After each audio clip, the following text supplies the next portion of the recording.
안녕하세요. 파이프트리 캠퍼스입니다. 머신러닝 레벨1 과정에 오신 여러분을 환영합니다.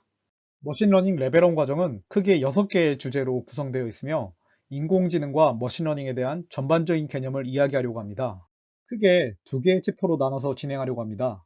첫 번째 챕터에서는 인공지능과 머신러닝의 개념에 대해서, 그리고 데이터를 처리하는 전체 과정인 데이터 파이프라인의 개념에 대해서 말씀드리겠습니다. 자, 그러면 본론으로 들어가서 인공지능의 개념에 대해서 먼저 말해 보겠습니다. 인공지능이란 무슨 뜻일까요? 인공지능이란 말은 최근 뉴스나 주변에서 자주 들을 수 있을 정도로 많이 알려져 있습니다. 구글이나 네이버 등에 검색해보면 다양한 정의가 있는데요. 하지만 아쉽게도 인공지능이란 단어에 대한 정확한 정의는 아직 정리되어 있지 않습니다. 그래서 1956년 다트머스 회의에서 가장 최초로 인공지능이란 단어를 말했던 존 메카시 박사님의 말을 인용하자면 인공지능이란 인텔리전트한 기계를 만드는 과학과 공학이라고 말한 바 있습니다. 듣는 순간 무슨 뜻인지 알 것 같지만 여기에 인텔리전트한 기계라는 뜻이 약간 모호합니다. 그래서 이 인텔리전트한 기계라는 말에 대한 다양한 의견이 있는데요. 크게 2가지로 구분해 볼 수 있습니다. 바로 강인공지능, 스트롱 AI 또는 제너럴 AI라고 부르는 개념과 약인공지능, 위크 AI, 내로우 AI라고 부르는 개념입니다. 강인공지능은 우리가 영화나 책에서 많이 봤던 인간과 거의 유사한 인공지능을 말합니다. 다양한 상황과 목적에 따라 그때그때 스스로 판단하고 행동하는 그런 인공지능입니다. 이런 AI는 스스로 자아를 가지고 판단을 하며 인간의 능력을 초월하거나 때때로 인류에게 위협이 될 만하다고 생각할 수 있는 그런 인공지능입니다. 하지만 이 강인공지능은 큰 문제를 가지고 있습니다. 바로 자아, 의식, 마음 또는 생각이라는 것을 어떻게 정의하고 어떻게 구현할 수 있는지가 매우 모호하다는 것입니다. 이런 문제로 인공지능 초기에는 많은 연구가 진행되었지만 최근에는 약인공지능이 주 연구 분야가 되고 있습니다.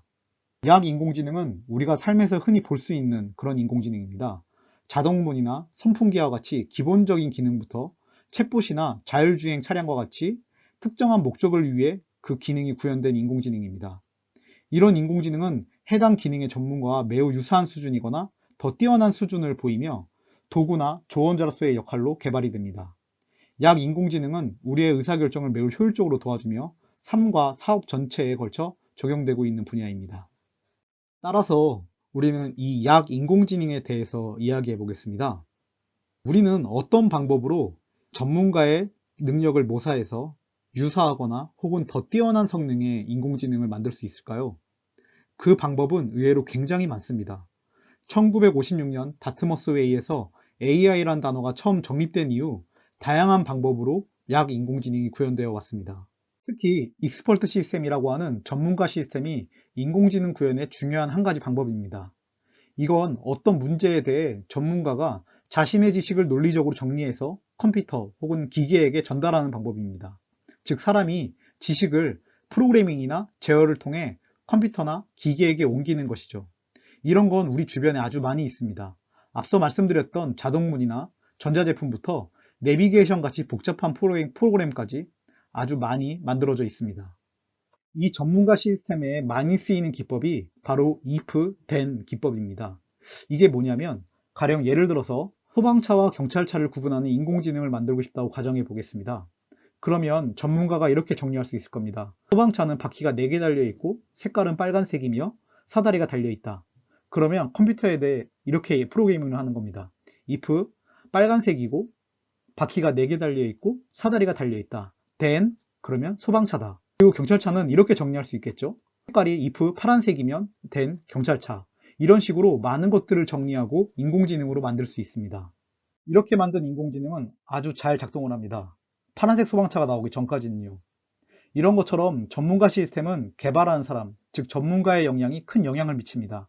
전문가가 정밀하고 복잡하게 규칙들을 정리하면 할수록 그 성능도 함께 좋아질 수 있죠. 그래서 이런 방식을 룰 베이스드 방식이라고 하기도 합니다. 하지만 사람이 직관적으로 알고 판단하는 정보들을 하나하나 규칙으로 정리하는 건 매우 어려운 일입니다. 소방차의 문제처럼 그 정리된 규칙을 벗어나는 경우도 자주 발생을 하고요. 그래서 다른 방법으로 지식을 기계에게 전달하는 방법으로 머신러닝이 있습니다. 단어 그대로 기계가 학습을 하는 것이죠. 무엇을 통해서 학습을 하냐 하면 바로 데이터를 통해서 학습을 합니다. 여기서 말하는 데이터는 뭔가 복잡한 정보를 의미하는 것이 아니라 우리가 일상생활에서 접할 수 있는 다양한 상황에 대해 측정한 자료입니다. 사진이나 녹음 파일 또는 휴대폰에 있는 GPS를 통해서 얻은 위치 정보나 사용시간 또는 속도 등 센서를 통해서 측정한 데이터들도 있습니다. 이런 다양한 데이터들은 다양한 경험의 기록이라고 할 때 머신러닝은 이러한 경험의 공통된 패턴을 찾아내는 알고리즘이라고 볼 수 있습니다. 이전의 전문가 시스템은 그 패턴을 전문가가 발견하고 정리해서 컴퓨터에 넣어준다면 머신러닝은 그 패턴을 자동으로 찾아내는 알고리즘이라고 볼 수 있습니다. 그래서 머신러닝은 데이터 베이스드 접근 방법이라고 부르기도 합니다. 이런 머신러닝을 통해서 우리는 다양한 인공지능을 만들고 있는데요. 우리가 사용하고 있는 스팸 메일 자동 분류기라든지 온라인 쇼핑몰의 상품 추천과 유튜브의 추천 영상과 같은 서비스는 모두 이 머신러닝 기법을 사용해서 구현하고 있습니다. 이뿐 아니라 스마트 팩토리나 자율주행 자동차와 같이 앞으로 우리 삶에 적용될 다양한 기술들도 머신러닝으로 개발되고 있습니다. 머신러닝의 알고리즘, 즉 방법들은 굉장히 다양하게 있고 우리가 가지고 있는 데이터의 형태와 기능하고자 하는 목적에 따라 다양한 알고리즘을 선택해서 사용할 수 있습니다. 앞으로 레벨2 과정에서는 다양한 머신러닝 알고리즘을 하나하나 그 개념에 대해서 이야기할 예정입니다. 또 그 머신러닝 알고리즘 중에 신경망이라는 기법이 있습니다. 들어보신 분들도 계시겠지만 이 신경망 기법을 사용해 더 세부적으로 발전한 알고리즘들이 우리가 말하는 딥러닝입니다.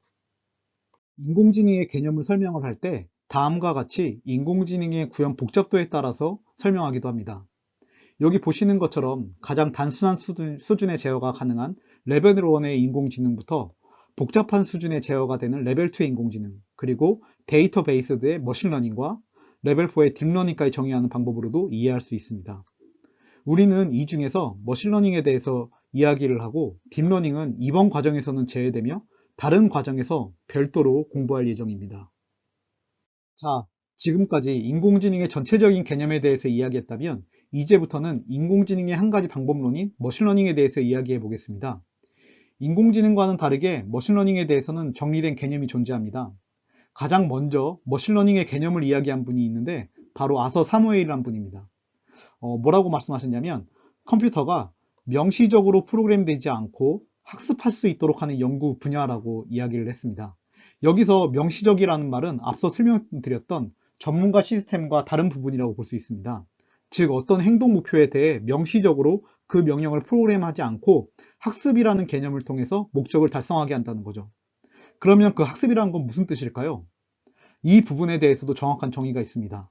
여기 보시는 것처럼 만약 어떤 작업 T에서 경험 2를 통해 성능 측정 방법인 P로 측정을 했을 때 성능이 향상된다면 이건 이런 컴퓨터 프로그램은 학습을 한다라고 말할 수 있다라고 1998년에 톰 미첼이라고 하는 분이 말씀하셨습니다.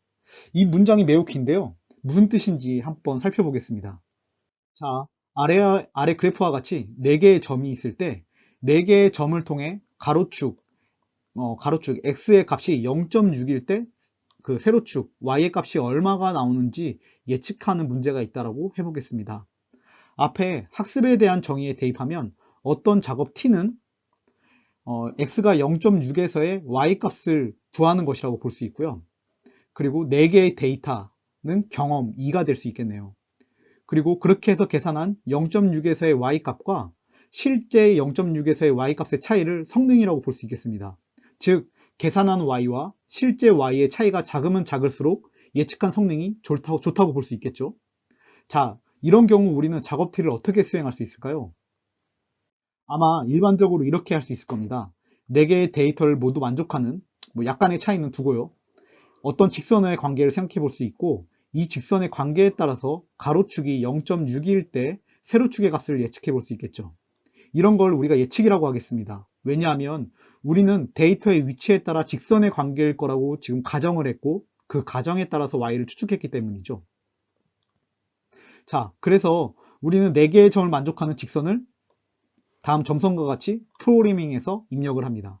그러면 직선 위에 우리가 예측한 y를 한번 찍어보면 한 0.9 정도의 값이 나오겠네요. 실제 y값을 보겠습니다. 우리의 예측값과는 다르게 실제 y값은 약 0.4 정도의 값을 가지고 있습니다.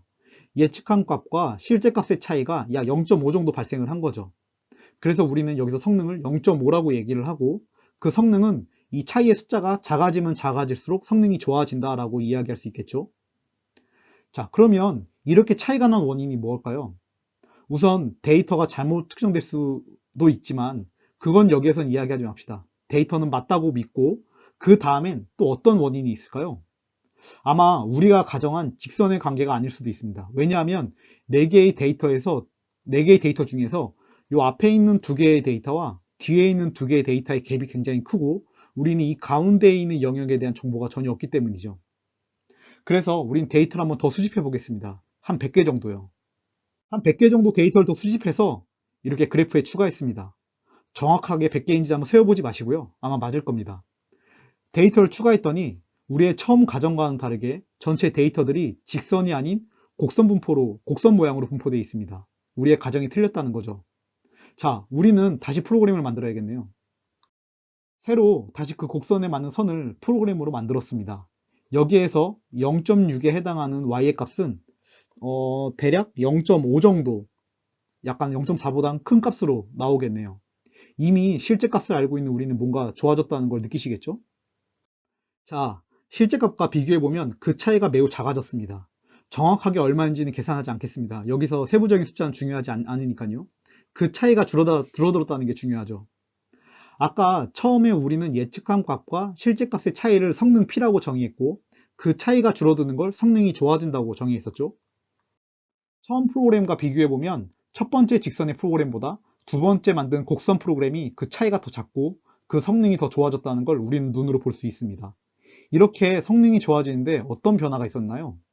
바로 우리가 데이터를 추가했었죠. 그 데이터는 우리가 앞서서 말한 그 정의한 바에 따르면 경험 2에 해당을 합니다. 즉 다시 한번 살펴보면 그 문장에서 말하는 바와 같이 만약 어떤 작업 T에서 그러니까 0.6에서 Y를 계산하는 이 작업에서 경험 2를 통해 데이터가 4개에서 100개로 증가하는 이런 경험의 증가를 통해서 성능 측정 방법인 P, 예측값과 계산값 간의 차이인 이 P가 점점 향상된다면 이런 컴퓨터 프로그램은 학습을 한다라고 말할 수 있습니다. 우린 지금 상황에서 학습이 어떤 개념인지 볼 수 있었죠. 우리가 지금까지 봤던 상황으로 간단하게 다시 한번 머신러닝의 정의를 말해보면 주어진 데이터의 관계를 찾아내는 방법 또는 알고리즘이라고 말할 수 있겠네요. 결국 데이터의 패턴을 만족하는 함수, 즉 수학 공식을 찾아내는 방법인 거죠. 우리가 방금 살펴본 데이터들의 관계는 2x, 2x의 세제곱이라고 하는 함수로 설명할 수 있습니다. 그리고 이 함수를 찾아낼 수 있는 방법은 크게 두 가지가 있습니다. 첫 번째 방법은 우리가 이 100개의 점들의 관계를 직접 계산을 해서 그 함수를 찾아내고 그것을 프로그램에 입력하는 방법이죠. 이건 전문가 시스템의 방법입니다. 그리고 앞선 머신러닝의 정의와 같이 명시적으로 프로그램을 하지 않고, 그러니까 명시적으로 이 함수 값을 입력하지 않고 알고리즘이 이 점들 간의 관계를 통해서 직선 형태에서 이런 곡선 형태로 그 함수 프로그래밍을 스스로 바꿔가는 방법을 머신러닝 방법이라고 볼 수 있습니다. 자, 전문가 시스템과 머신러닝 방법의 차이를 아시겠나요? 이렇게 데이터 분포에 맞게 알고리즘이 스스로 이 커브, 곡선의 모양으로 변해가는 과정을 우리가 학습이라고 부르기도 하고 또는 적합 또는 피팅이라고 부르기도 합니다. 이 단어들은 모두 같은 뜻으로 사용할 수 있습니다.